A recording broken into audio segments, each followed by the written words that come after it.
is The Tale of the Squirrel Nutkin by Beatrix Potter. Book number 2 in the series, if you're wondering. This is a tale about a tail that belongs to a little red squirrel, and his name was Nutkin. He had a brother called Twinkleberry and a great many cousins. They lived in the woods at the edge of the lake. In the middle of the lake there was an island covered with trees and nuts and bushes, and amongst those trees stands a hollow oak tree, which is the house of an owl who is called Old Brown. One autumn, when the nuts were ripe and the leaves on the hazel bushes were golden and green, Nutkin and Twinkleberry and all the other little squirrels came out of the woods and down to the edge of the lake. They made little rafts out of twigs, and they paddled away over the water to Owl Island to gather nuts. Each squirrel had a little sack and a large oar, and spread out his tail for sail. They also took with them an offering of 3 fat mice as a present for old Mr. Brown, and they put them down upon his doorstep. Then Twinkleberry and the other little squirrels each made a low bow and said politely, "Old Mr. Brown, will you favor us with permission to gather nuts upon your island?" But Nutkin was excessively impertinent. In his manner he bobbed up and down like a little red cherry, singing, riddle me, rot, tot, tote, a little wee man in a red, red coat, a staff in his hand and a stone in his throat. If you tell me this riddle, I'll give you a groat.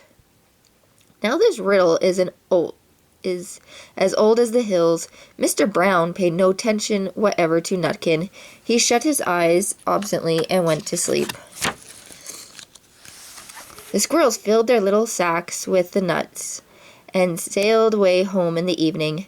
But the next morning they all came back again to the Owl Island, and Twinkleberry and the others brought a fine fat mole and laid it on the stone in front of old Mr. Brown's doorway and said, "Mr. Brown, will you favor us with your gracious permission to gather some more nuts?" But Nutkin, who had no respect, began to dance up and down, tickling old Mr. Brown with a nettle and singing, "Old Mr. B, riddle me ree, hitty-pitty within the wall, hitty-pitty without the wall. If you touch hitty-pitty will bite you." Mr. Brown woke up suddenly and carried the mole into his house. He shut the door in Nutkin's face. Presently, and a little thread of blue smoke from the firewood came up from the top of the tree, and Nutkin peeped through the keyhole and sang, "A house full, a hole full, and you cannot gather a bowl full." The squirrels searched for nuts all over the island and filled their little sacks, but Nutkin gathered oak apples, yellow and scarlet, and sat upon each beech stump playing marbles and watching the door of old Mr.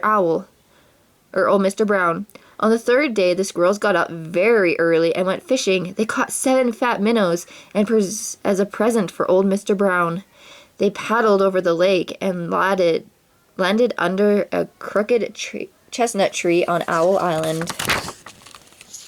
Twinkleberry and 6 other little squirrels each carried a fat minnow, but Nutkin, who had no nice manners, brought no present at all. He ran in front singing, "The man in the wilderness said to me, 'How many strawberries grow in the sea?'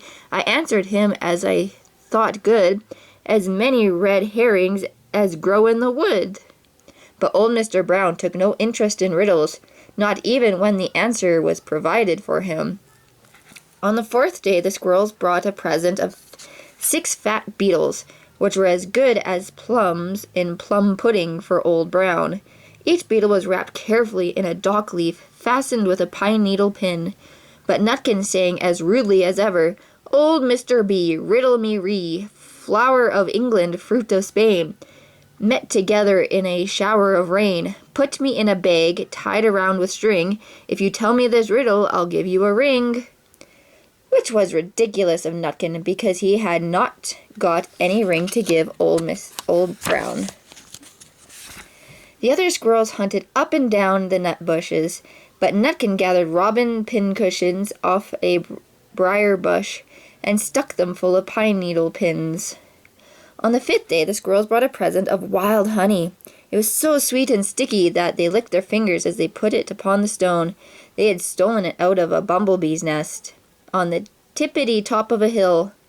But Nutkin skipped up and down singing, hum-a-bum, buzz, buzz, hum-a-bum, buzz. As I went over Triple Tyne, I met a flock of bony swine, some yellow-nacked, some yellow-backed, and they were very bonniest swine that ever went over Triple Tyne.